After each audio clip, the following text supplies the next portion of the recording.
They said I was getting in the way of the wedding photos and asked me to step aside, so I left and took with me the photographer I had personally hired. If you're watching this, subscribe to our channel and let me know in the comments where you're tuning in from. My name is Eleanor Reynolds, and this is how I fought back. I should have known something was wrong the moment Richard entered our lives. The restaurant buzzed with excitement as Amanda, my only daughter, showed off her engagement ring, the candlelight catching the diamond in a way that made it wink like a secret between conspirators. "Mom, we're getting married!" Amanda squealed, her hand clasped in Richard's. At 49, my daughter had the same sparkle in her eyes I remembered from when she was 7. "I couldn't be happier," I said, meaning every word. 15 years a widow, I dedicated my life to 2 things: my daughter and my photography studio in Providence. This moment, seeing Amanda truly happy, was everything I'd saved for. "I want to pay for the wedding," I blurted out. "Everything. I've been saving for this moment my entire life." I opened my purse and slid the bank statement across the table, showing the substantial sum I'd accumulated over decades. Richard's eyes flickered momentarily before his face settled into practiced gratitude. "That's incredibly generous, Eleanor." "And Martin could photograph the wedding," I suggested, thinking of my business partner of 25 years. "He just won that National Portrait Award." Richard's fingers tightened around Amanda's. A look passed between them that I couldn't quite interpret. "We're thinking of something more contemporary," Amanda replied, her voice slightly higher than normal. The Amanda I knew would have loved having Martin shoot her wedding. He'd photographed every milestone since her college graduation. My sister-in-law Helen arrived late, full of apologies and air kisses. At 70, Helen carried the Montgomery family wealth with grace and subtle jewelry that cost more than my car. "To the happy couple," Helen raised her glass. "The Montgomery side of the family is thrilled." I noticed how Richard's attention shifted, his body angling toward Helen, eyes gleaming as she mentioned her late husband's investment portfolio. "I'd love to hear more about your family's investment approach sometime," Richard said, all white teeth and practiced charm. Later that night, as I stood in my kitchen alone, I placed my hands on the cool granite countertop and took a deep breath. The slight tremor in my fingers betrayed my unease. Something had shifted in Amanda tonight, a subtle realignment, like a portrait where the subject has moved just slightly, creating an image that's technically correct but somehow wrong. I picked up a framed photograph from the counter Amanda at 30, laughing as we hiked in Vermont. Her eyes looked directly into my camera, open and trusting. The woman at dinner tonight had looked at Richard before answering every question, as if checking for approval. My phone buzzed with a text from Amanda. "Thanks for dinner, Mom. Richard thinks you're wonderful." Not, "I think you're wonderful." Not, "We think you're wonderful." Richard thinks. I set the frame down and felt the first cold fingers of dread wrap around my heart.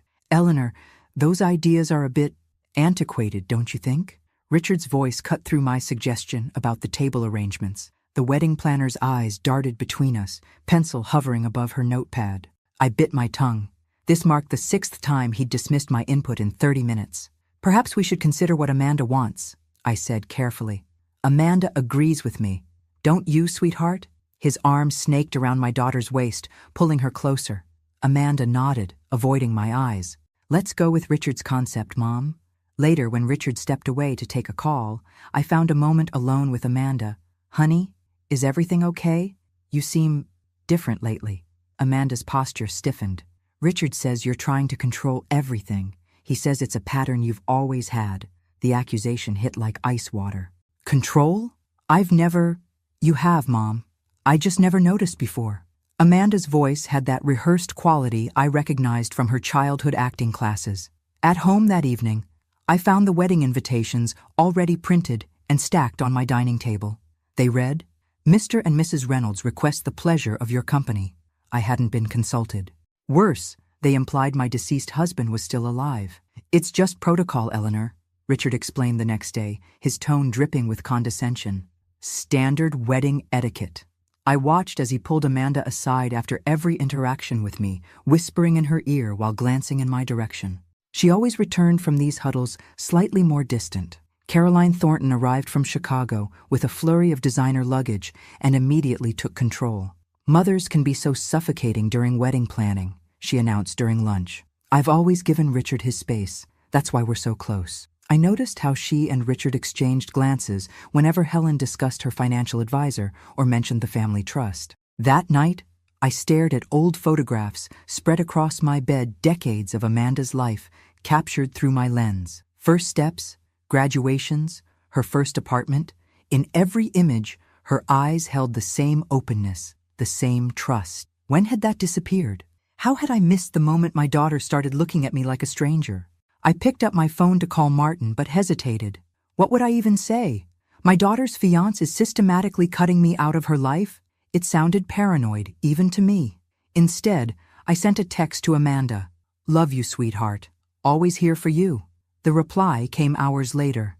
Thanks, Mom.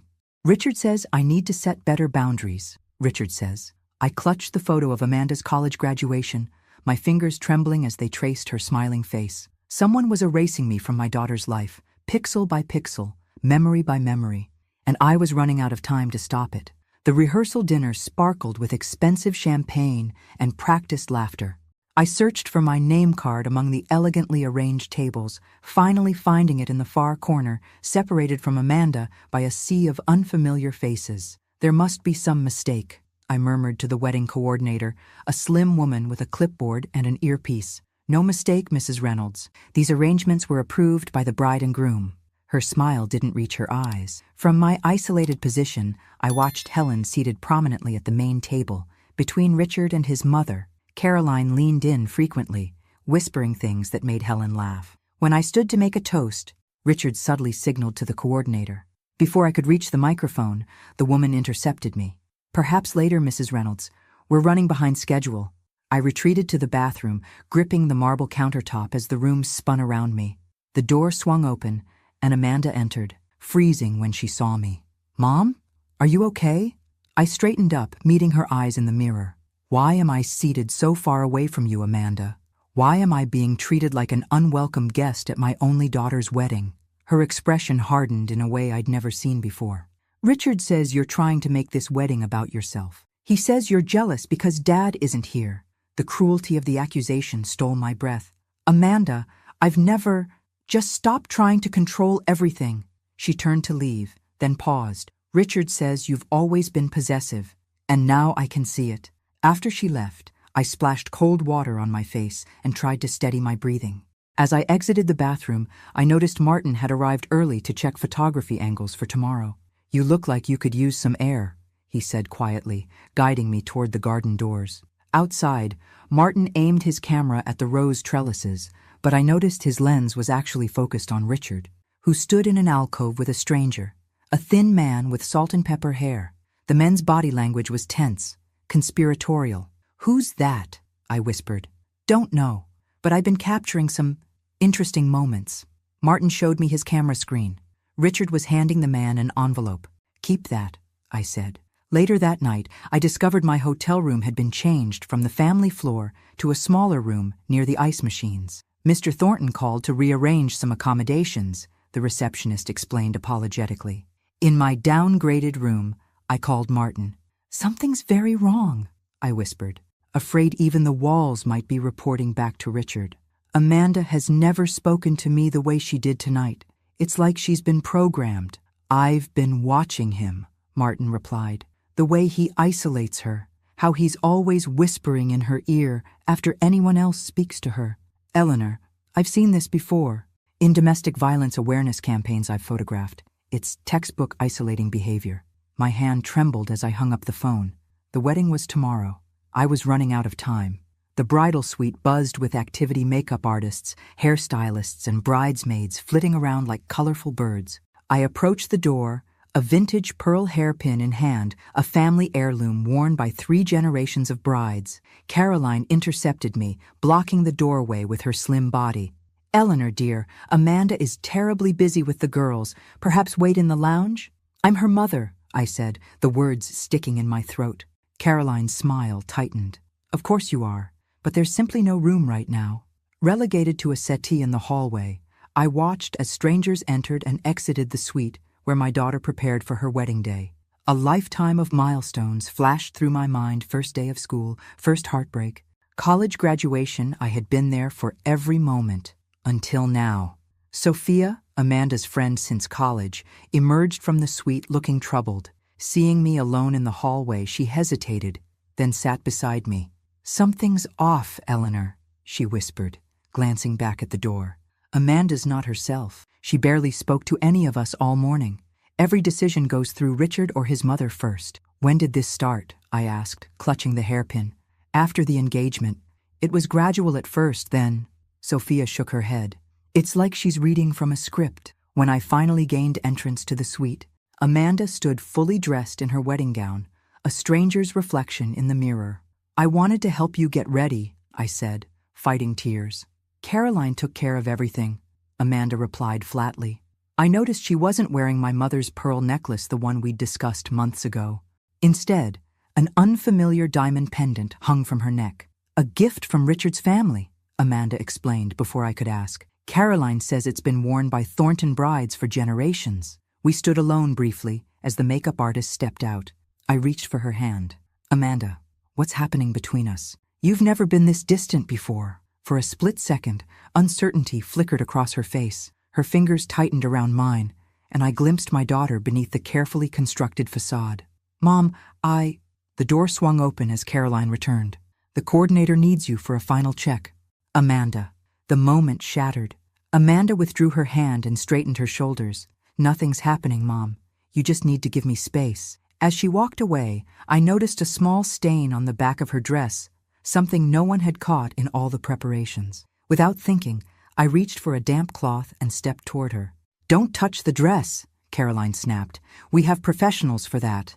I stood frozen, cloth in hand, as a stranger tended to my daughter's wedding gown. "The ceremony starts in 20 minutes, Caroline announced, ushering everyone out. "Eleanor, they need you for seating arrangements."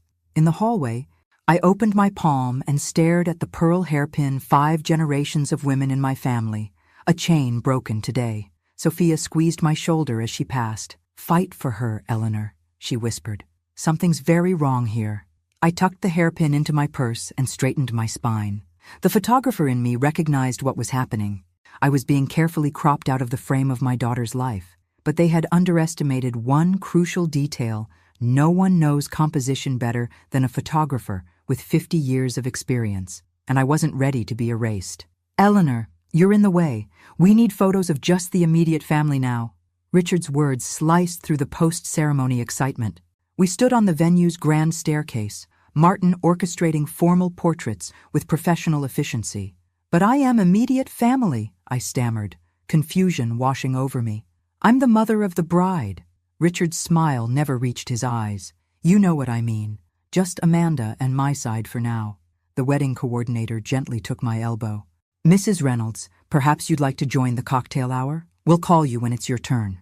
Humiliation burned through me as I was escorted away like an unwanted extra in my daughter's life. Guests glanced curiously in my direction, whispers following in my wake. I retreated to a quiet alcove, legs trembling so badly I feared they might give way. From this vantage point, I noticed Martin systematically documenting not just the posed portraits, but candid interactions throughout the venue. His camera lingered on Richard's conversations with Helen and other wealthy family members from my late husband's side. "He's been buzzing around Helen like a bee to honey," Martin murmured, appearing beside me with 2 champagne flutes. He handed me one, and I've captured every moment. "Thank you for seeing what I see," I whispered. As we sipped our champagne, Richard's voice drifted from behind a nearby column. I instinctively stepped back into the shadows, pulling Martin with me. "The plan is working perfectly," Richard said, his tone entirely different from the charming cadence he used with guests. "Helen mentioned showing me the family investment portfolio next week. We need to get rid of the old lady sooner rather than later," Caroline replied. "She's becoming suspicious. After today, Amanda will be completely isolated from her. We've finally removed the obstacle." My champagne flute slipped from my fingers, shattering on the marble floor. Richard and Caroline went silent. "Sorry, clumsy me," Martin called out, covering the sound. He pulled me farther into the shadows as Richard and Caroline emerged, scanning the area before moving toward the reception. "Did you hear that?" I whispered, my voice shaking. Martin nodded grimly. "I've been photographing high society events for 30 years, Eleanor. I've seen con artists before, but never this elaborate." He showed me his camera display Richard in close conversation with Helen, their faces reflected in a decorative mirror that captured Richard's expression when Helen wasn't looking. The naked calculation in his eyes was chilling. "They're after the family money," I said, the pieces finally clicking into place. "They've been isolating Amanda from me because I would recognize what they're doing." Martin nodded. "And they've been conditioning Amanda to doubt you, to see your concerns as controlling behavior." I straightened my spine, something hardening within me. The initial shock gave way to clarity so sharp it almost hurt. "What are you going to do?" Martin asked. I watched as Richard charmed the room, his arm possessively around my daughter's waist. Amanda's smile seemed rehearsed, her eyes checking his face before responding to any guest. "I'm going to show my daughter exactly who she married," I said. "But first, we need to leave and take your memory cards with us." My hand no longer trembled as I approached the head table. For the first time since this nightmare began, I felt completely certain of my next move. The photographer in me had finally found perfect clarity. After all, sometimes the most powerful statement in composition is what you deliberately remove from the frame. "I need all your memory cards," I whispered to Martin as we stood at the edge of the reception. My mind raced, piecing together a strategy with the same precision I once used to frame difficult shots in poor lighting. Martin nodded, discreetly transferring the used cards to his pocket. "What's our next move?" I scanned the room, noting Richard's careful positioning between Amanda and anyone from my side of the family. Caroline orchestrated the seating, ensuring Helen remained within their orbit. The scene composed itself before my eyes, like a photograph, each element deliberately placed to tell a specific story. "We're walking out," I said, my voice steadier than I expected. "Right now." Martin raised an eyebrow. "Bold move. You sure? They want me gone anyway. Might as well leave on my terms." I approached Amanda, who sat at the head table, Richard's hand resting possessively on her arm. Her smile faltered when she saw my expression. "Amanda, I'm leaving," I said simply. Richard's practiced smile emerged. "Feeling tired, Eleanor? Completely understandable at your age." I ignored him, focusing solely on my daughter. "I know when I'm not wanted, and since Martin is my guest and was hired by me, he's coming too." Richard's facade cracked. "You can't take the photographer. We need the wedding photos." "The photos were my gift," I replied, my voice carrying just enough to draw attention from nearby tables. "As was this entire wedding. Apparently my presence isn't a gift you desire." Amanda's eyes widened.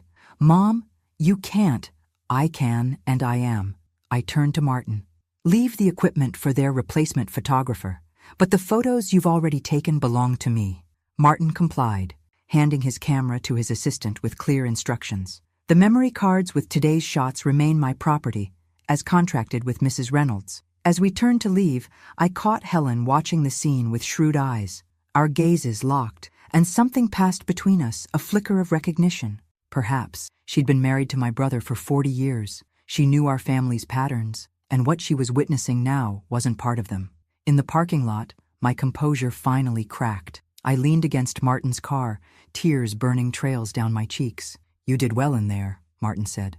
"Martin," his voice gentle, like a general making a strategic retreat. I wiped my eyes, refusing to let mascara-stained tears ruin this critical moment. "This isn't a retreat, it's a repositioning." At the studio, I discarded my formal attire for comfortable jeans and a sweater, pulling my silver hair into its customary bun. In my element, surrounded by equipment I'd mastered over 5 decades, my mind cleared. "Show me everything," I instructed Martin, who was already uploading the memory cards. As images populated the screen, I felt my professional eye take over. Where others might see beautiful wedding photos, I cataloged micro-expressions, patterns of movement, and telling juxtapositions. "There," I pointed to a series showing Richard with the unknown man from the rehearsal dinner. "And there," another showing Caroline whispering to Helen while eyeing her diamond brooch. "We need help," I said finally. "Someone who understands what we're seeing." I reached for my phone and dialed Diane Bennett, my attorney of 30 years. "Diane, it's Eleanor. I need your help with a matter involving potential fraud, and I need it immediately."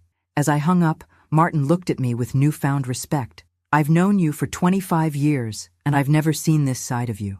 I glanced at the monitors displaying dozens of images from the wedding evidence of an elaborate con targeting my family.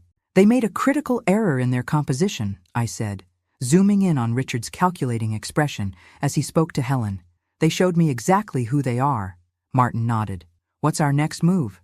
We gather evidence, build a case, and teach my daughter how to really see again. I straightened my shoulders, feeling stronger than I had in months. They wanted to erase me, Martin. Instead, they gave me the perfect darkroom to develop their true image. Over the next 3 weeks, our investigation progressed with methodical precision. While Amanda and Richard enjoyed their honeymoon in Bali, paid for by my savings, Martin, Michael Reeves, the private investigator Diane recommended, and I worked tirelessly to uncover the truth. Richard Thornton is actually Richard Taylor, Michael explained, spreading documents across my dining room table.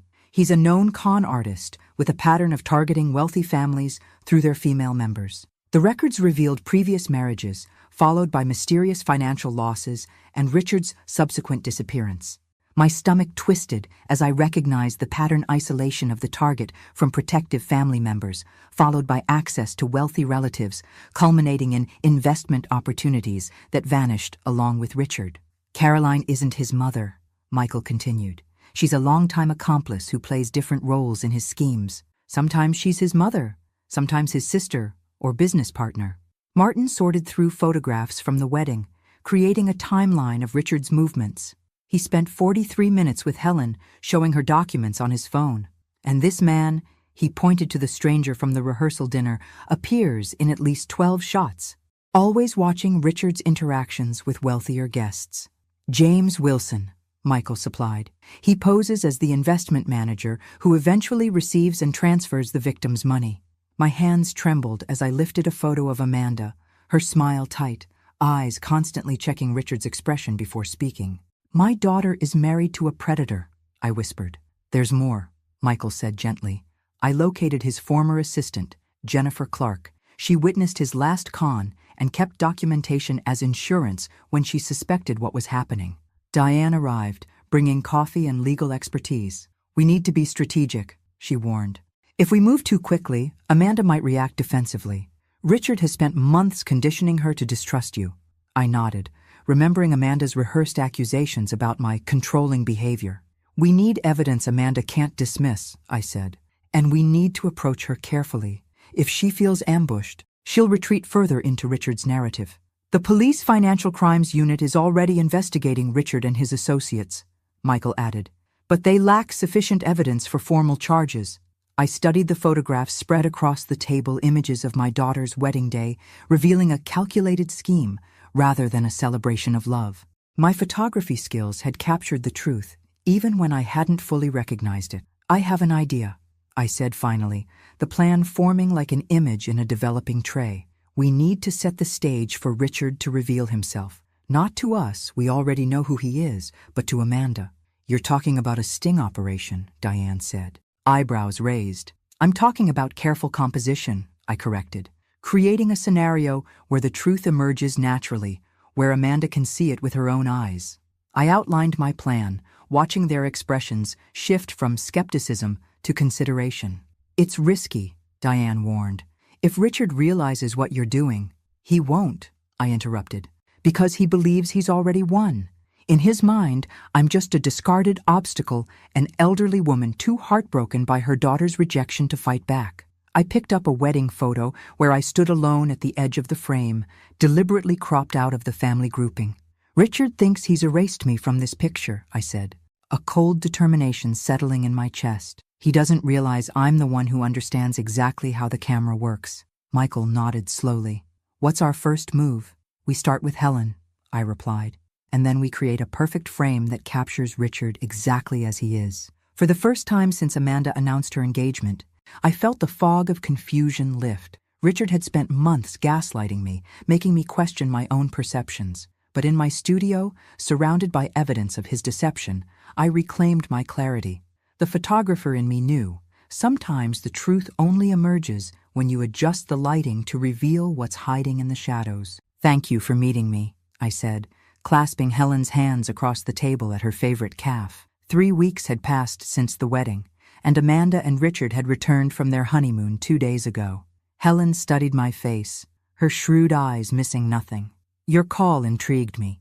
You mentioned concerns about investments? Yes. I kept my voice low. Has Richard approached you about investment opportunities? Helen's slight hesitation told me everything. He's mentioned some promising ventures, very enthusiastic about them.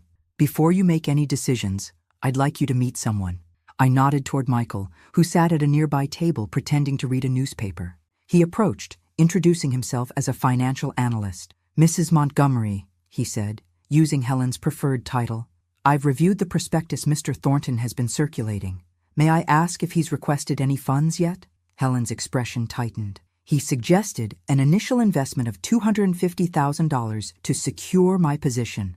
When I asked for more documentation, he became unsettled. Michael nodded, unsurprised. And did he explain the unusually high guaranteed returns? He said something about exclusive access to emerging markets.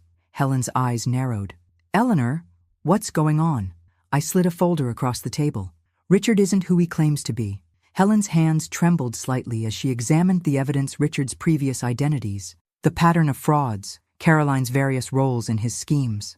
Her face paled when she reached the police reports from his previous victims. Dear God, she whispered. Amanda is deeply under his influence, I finished, which is why I need your help. The next evening, I hosted a dinner at my home to celebrate the newlyweds' return.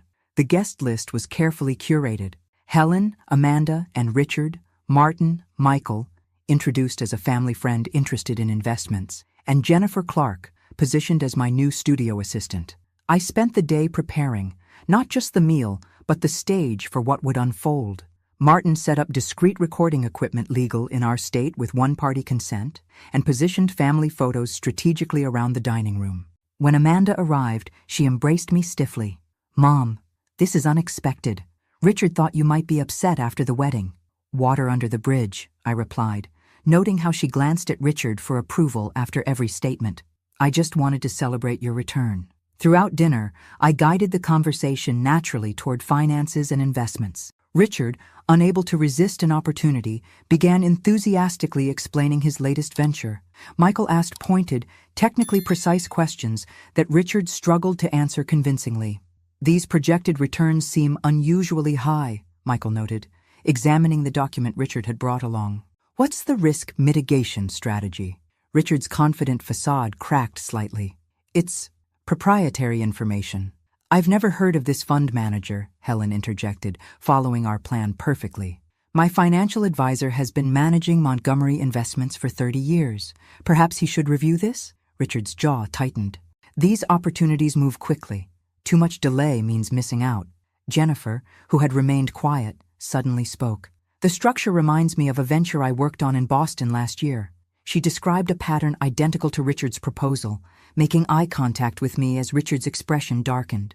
Different approach entirely, Richard snapped, his charming demeanor slipping further. After dinner, Richard cornered me in the kitchen. What game are you playing, Eleanor? I met his gaze steadily. No game. Just a mother wanting to understand her son-in-law's business. Stay out of my way, he hissed. Mask completely dropped. Amanda doesn't need you anymore. I've made sure of that. I smiled calmly. We'll see. Later, as guests departed, Helen squeezed my hand. I'm calling my attorney tomorrow. No investments with Richard. Martin confirmed he'd captured everything Richard's inconsistent explanations, his growing agitation when questioned, his threatening behavior in the kitchen. Phase 1 complete, I said after everyone left. Now for the hardest part. Michael nodded grimly. Reaching Amanda. I touched a photo of my daughter taken years ago, her smile genuine, eyes clear and unburdened. He's constructed a wall between us, brick by brick. Now we need to create a door she can walk through herself. The next morning, I prepared the most important portfolio of my career, not photographs for a client, but evidence that might save my daughter's future. The following day, I waited until Richard left for a business meeting before visiting Amanda at her condo. When she opened the door, surprise flickered across her face. Mom, Richard didn't mention you were coming by.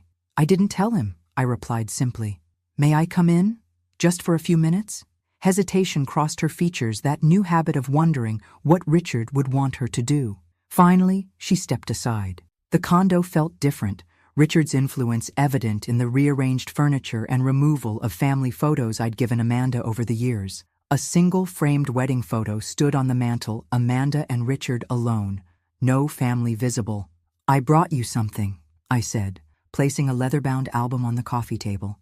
"Just some old memories." Amanda sat cautiously beside me as I opened the album. The first pages contained photos from her childhood, her father teaching her to ride a bike, her high school graduation, the day we opened the photography studio together before she left for college. "Remember how you used to help me in the darkroom?" I asked, pointing to a photo of teenage Amanda developing prints. A genuine smile touched her lips. "Dad always said I had a good eye." I turned the page to more recent photos, Amanda at 30, confident and strong-willed. "You were always so independent. Your father and I raised you to think for yourself." "Mom," she began, that defensive tone creeping back. "Just look," I said gently, turning to the final pages. Here were the photographs from the wedding and rehearsal dinner, carefully selected shots showing Richard's controlling behavior. Richard steering Amanda away from conversations with my friends. Richard whispering in her ear after every interaction with me. Richard's expression when speaking to Helen versus his expression when Helen looked away. "What is this?" Amanda's voice wavered. "It's what Martin and I saw happening," I explained quietly. "This is why I left the wedding. Not because I was upset about being excluded, but because I recognized what was happening."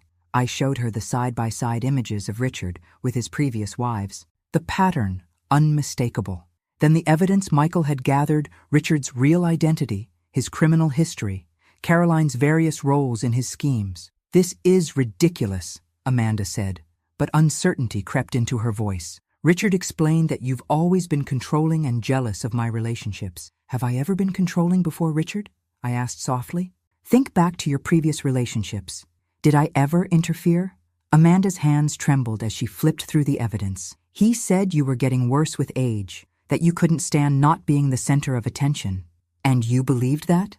After 50 years of knowing me?"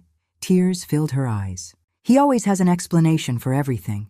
When I question our finances or his late-night calls," I covered her hand with mine. "Just promise me you'll verify these things yourself. You're a brilliant businesswoman, Amanda. Use those skills now." Before leaving, I handed her a USB drive. "Everything is here, the evidence, witness statements, police reports. I'm not asking you to believe me. I'm asking you to investigate for yourself." At the door, Amanda hugged me, the first genuine embrace since before the engagement. "What if you're right?" she whispered, fear threading through her voice. "Then we'll handle it together," I promised, "like we always have." As I drove home, I called Michael. "She's looking at the evidence. Now we prepare for Richard's reaction when he realizes his control is slipping." That evening, Amanda called. Her voice sounded stronger than it had in months. "I checked the account where we deposited the wedding gifts," she said without preamble. "Over $30,000 is missing. Richard said he was investing it, but there's no record of any investment." I closed my eyes briefly, relief washing through me. "What do you want to do?" "I need to know everything," she replied, determination replacing fear. "And then I need to end this." "We'll help you," I promised. "But be careful. Don't let him know you're suspicious." "I won't," she said. "I learned from the best, Mom. You taught me how to see what others miss." As I hung up, I realized my hands weren't trembling anymore. The fog of doubt Richard had created was finally lifting, not just for me, but for Amanda too. The time for evidence gathering was over. Now came the confrontation. "He's coming home at 7, Amanda said, her voice steady over the phone. "I've arranged for the police financial crimes unit to be listening in the next room. Can you be here?" "Of course," I replied. 2 weeks had passed since I'd shown Amanda the evidence, and she'd spent that time verifying everything, independently checking accounts, contacting Richard's references, even hiring her own investigator. The transformation in her was remarkable. With each discovery, each confirmation of Richard's deception, I watched my daughter re-emerge from behind the facade he'd constructed around her. I arrived at her condo an hour early. Detective Lauren Reyes from the Financial Crimes Unit was already there with 2 officers, setting up recording equipment in the spare bedroom. "We've been building a case against Taylor for months," Detective Reyes explained. "His real name is Richard Taylor, and he's wanted in 3 states. Your evidence was the missing piece we needed." Amanda paced the living room, her posture straighter than I'd seen in months. She'd cut her hair the long waves Richard had insisted she maintain, now replaced with a sleek bob that framed her face perfectly. "Are you sure you want to do this?" I asked. "The police could arrest him without your involvement." Amanda shook her head. "I need to confront him myself. He took away my voice. I'm taking it back." The confidence in her eyes reminded me so powerfully of her father that my heart ached. James Reynolds had never tolerated dishonesty. Our daughter was truly his child. At 6:58 p.m., Amanda positioned herself at the dining table, surrounded by financial documents. I joined the officers in the spare bedroom, watching through a crack in the door. Richard arrived precisely at 7, calling out as he entered. "Amanda, something smells amazing." "In here," Amanda replied, her voice neutral. Richard entered the dining room, freezing when he saw the papers spread across the table. "What's all this?" "Our financial records," Amanda said calmly. "Or rather, what's left of them. I'm having trouble tracking $180,000 from my personal savings. Perhaps you can help me understand where it went." Richard's expression shifted surprise, calculation, then the smooth charm I'd come to recognize as his default mask. "Sweetheart, you know I invested that in the Malaysian tech fund we discussed." "That's interesting," Amanda replied, sliding a document forward. "Because I contacted every legitimate Malaysian tech fund. None have any record of our investment." Richard's mask slipped slightly. "There must be some confusion. I worked through a private broker." "James Wilson?" Amanda asked. "Or should I call him James Peterson, as he was known during your previous marriage to Catherine Thompson in Seattle?" The color drained from Richard's face. "What have you been doing?" "Due diligence," Amanda replied. "Something I should have done before the wedding." Richard switched tactics, his expression softening as he reached for her hand. "Amanda, I don't know what your mother has been telling you." "My mother has nothing to do with this," Amanda interrupted, pulling her hand away. "I verified everything myself. Your previous identities, your pattern of marriages followed by financial fraud, Caroline's role as your accomplice." Richard's face hardened. "This is ridiculous. You're acting crazy." "Gaslighting. Another predictable tactic." Amanda stood, power radiating from her posture. "The Richard Taylor I married doesn't exist. Neither does the Amanda you thought you married, the compliant, isolated woman who doubts her own perceptions." Richard lunged for the documents, but Amanda was faster, stepping back as his true nature fully emerged. "You think you're so clever," he snarled. "Your mother put you up to this. That interfering bitch never gave us a chance." Amanda smiled coldly. "There it is, the real Richard Taylor." "You have no proof of anything," he spat. "Actually, we have everything," I said, stepping into the room with Detective Reyes, "including your confession just now." As the officers arrested Richard, reading him his rights, Amanda stood tall, watching without a hint of the uncertainty that had clouded her for months. Outside, after the police car drove away, Amanda turned to me. "I'm sorry I didn't believe you." I embraced her tightly. "He was very good at what he did, but you were better." She pulled back, her eyes clear and determined. "We have more work to do. Caroline and James are still out there." I nodded, pride swelling in my chest. "Then let's finish this. Together. Caroline Thornton, you're under arrest for conspiracy to commit fraud, identity theft, and money laundering." I watched from the hotel lobby as police officers led Caroline away in handcuffs, her designer outfit incongruous with the steel restraints. The coordinated arrests of Richard's accomplices had been executed simultaneously across 3 states. Amanda stood beside me, her face impassive as she watched the woman who had posed as her mother-in-law being placed in a police car. "She told me my wedding dress made me look old," Amanda said suddenly, a hint of dark humor in her voice. "Said Richard deserved a bride who looked fresh."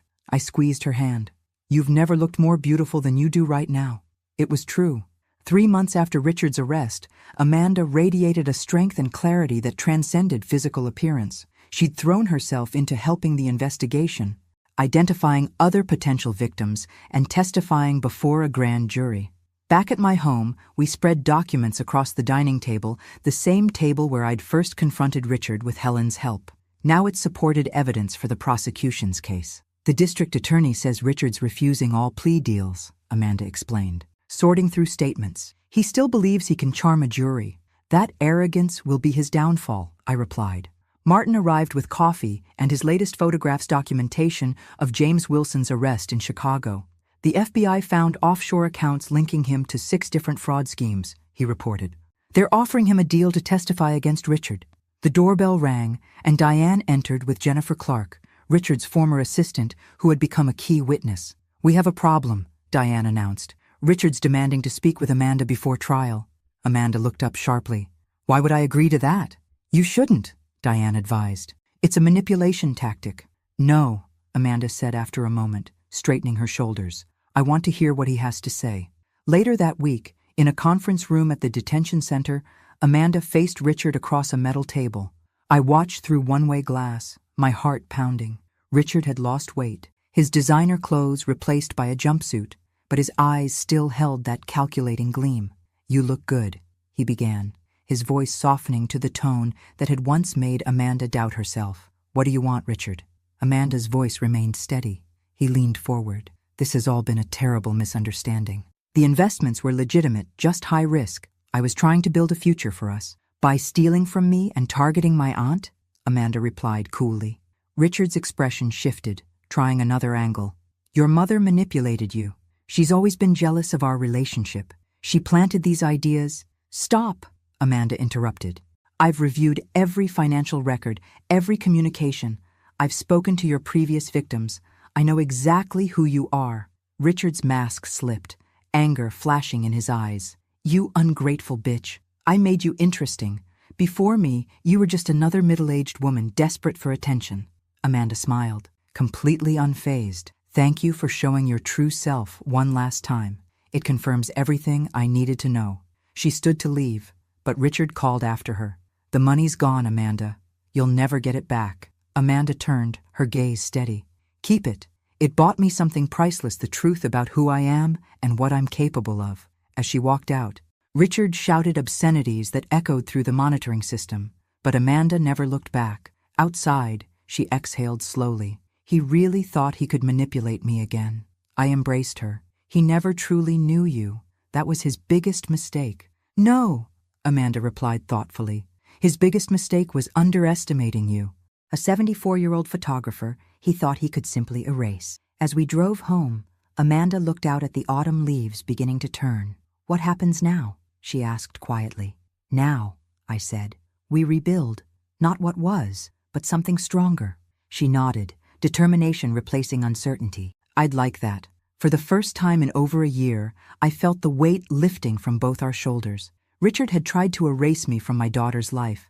Instead, he had only brought us closer together, our bond forged stronger through fire. 6 months later, I adjusted my camera, focusing on Amanda as she addressed the room full of women. The community center was packed for her presentation on recognizing financial predators and emotional manipulation. "Trust your instincts," Amanda told the audience, her voice confident and clear. "If someone is working to isolate you from friends and family, there's a reason. If they make you question your own perceptions, that's called gaslighting."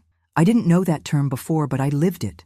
I captured her expression as she spoke, the strength in her stance, the conviction in her gestures, the clarity in her eyes. So different from the uncertain woman who had stood beside Richard at her wedding. Richard had been sentenced to 15 years for fraud and money laundering. Caroline received 8 years, while James Wilson had negotiated a reduced sentence in exchange for testimony against their wider network. The evidence we gathered had led to the prosecution of similar operations in 2 other states. After the presentation, Amanda joined me on the drive home, both of us comfortable in the silence that had always characterized our relationship before Richard. "I got the final insurance settlement today," she said, as we turned onto my street.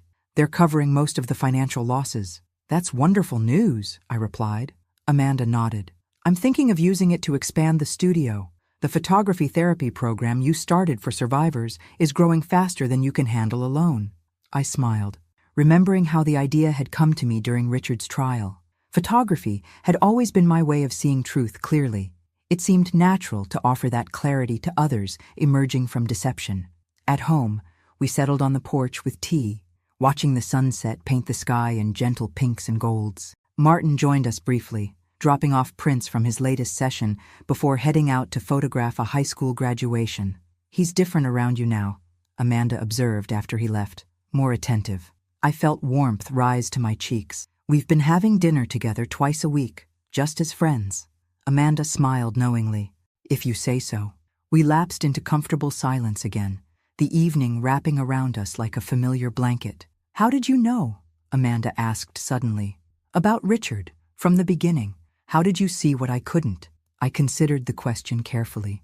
I've spent 50 years training my eye to notice what others miss. Light, shadow, composition, they tell the true story if you know how to read them. I paused, choosing my words. And I knew you. The real you. When that began to disappear, I knew someone was manipulating the image. Amanda reached for my hand. I'm sorry I doubted you. When he told me you were controlling, jealous, manipulative, I should have known better. He was very good at what he did, I replied, and we all have vulnerabilities he could exploit. For you, it was your desire to find love after years of focusing on your career. For me, it was my fear of being unnecessary in your life as you grew older. You could never be unnecessary, Amanda said firmly. We watched as the last colors faded from the sky, stars beginning to appear in the deepening blue. I have something for you, I said, reaching beside my chair for a wrapped package. Amanda opened it to find a new camera, professional grade, with all the features she'd admired when we worked together in the studio years ago. Mom, this is too much. The studio partnership papers are inside the box, I continued.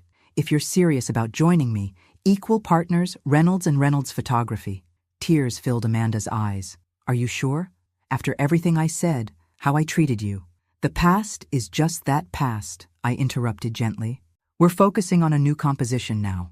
As if to demonstrate, I raised my ever-present camera and captured her in that moment of vulnerability and strength, tears on her cheeks, but determination in her eyes. The porch light creating a perfect halo around her silver-streaked hair.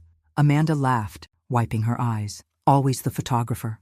Some habits never change, I agreed, reviewing the image on my display screen.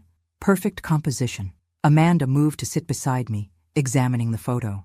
You made me visible again, she said softly. When Richard nearly erased me, I shook my head.